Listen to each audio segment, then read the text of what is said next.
The 2023 Hamcation Hamfest, Orlando, Florida, Friday, February 10th. Beautiful sunny day, temperature in the 80s Fahrenheit. 3 pavilions of sales and displays and miles of tailgating. Fantastic day for ham radio.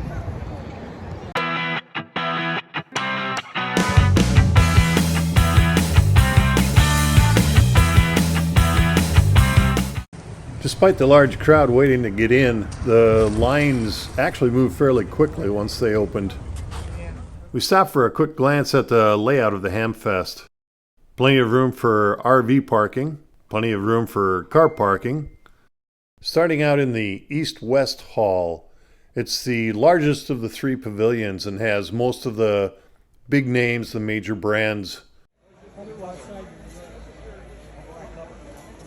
With big events like these, pretty much everyone who's in the who's who of amateur radio is present. The popular amateur radio organizations are all well represented.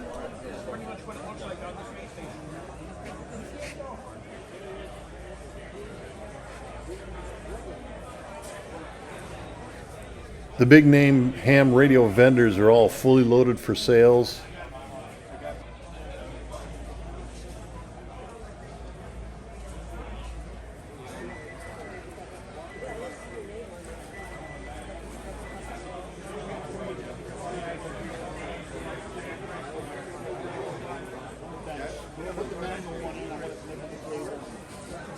And the major radio manufacturers are all present, showing off their latest and greatest in radio equipment.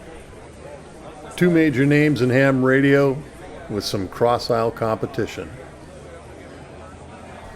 Talking with one of the reps at the Yaesu display, we lament the discontinuation of the FTM 400 XDR just a few weeks ago, but he confirms that the FTM 500 will be released later this year.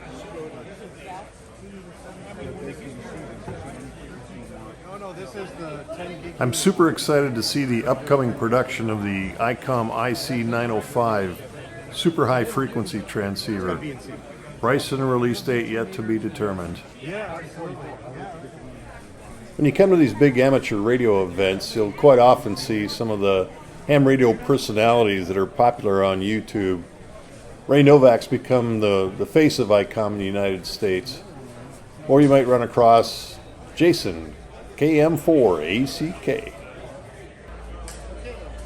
In addition to these big guns, there's a broad assortment of smaller vendors, manufacturers, and amateur radio service businesses. And they're all showing and selling the latest and greatest in the ham radio world.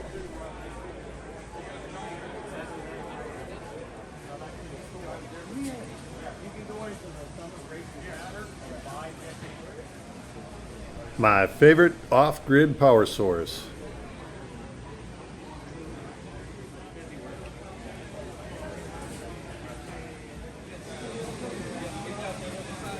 And at many of the larger ham fests, you'll find non-amateur related vendors as well. But my wife actually appreciates that. We make our way over to the North Pavilion.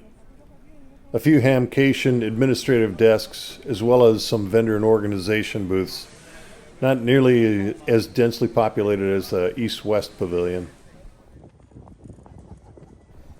Time for lunch. They had a pretty decent assortment of food vendors there. I opted for barbecue, and it was delicious.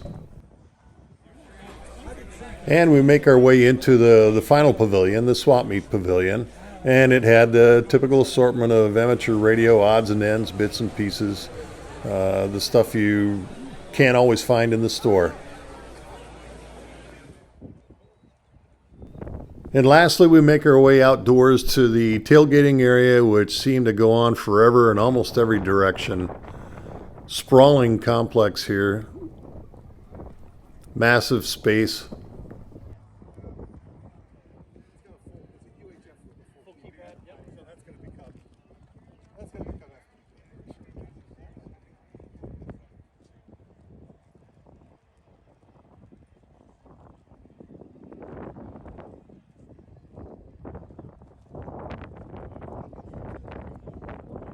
And if you're lucky in these swap meets, you can find pretty much anything you're looking for.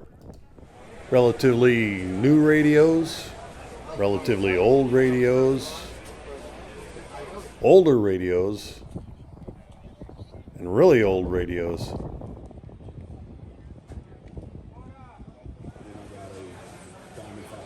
And then there's the military stuff.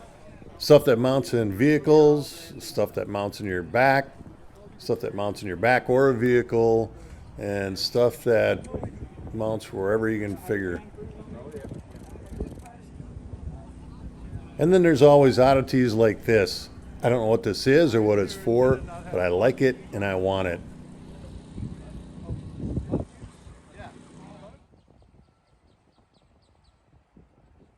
So for 2 days every February, the Central Florida Fairgrounds becomes a little city in itself. A vacation for ham radio operators in the United States' most popular vacation destination.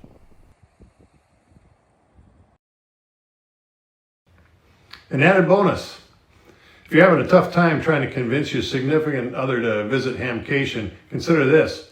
Orlando, Florida also has Disneyworld, Universal Studios theme park, SeaWorld Orlando theme park, and my favorite, NASA's Kennedy Space Flight Center, only 45 miles away.